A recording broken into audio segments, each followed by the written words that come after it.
நீரும் வானும் நெருப்பும் பொதுவில் இருக்குது. மனிதன் காலில் பட்ட பூமி மட்டும் பிரித்து கிடக்குது.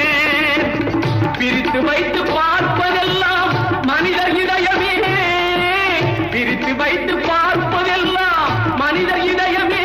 உலகில் பிரிவு மாறி ஒருமை வந்தால் அமைதி நிலவுமே, அமைதி நிலவுமே. நீங்க நல்லா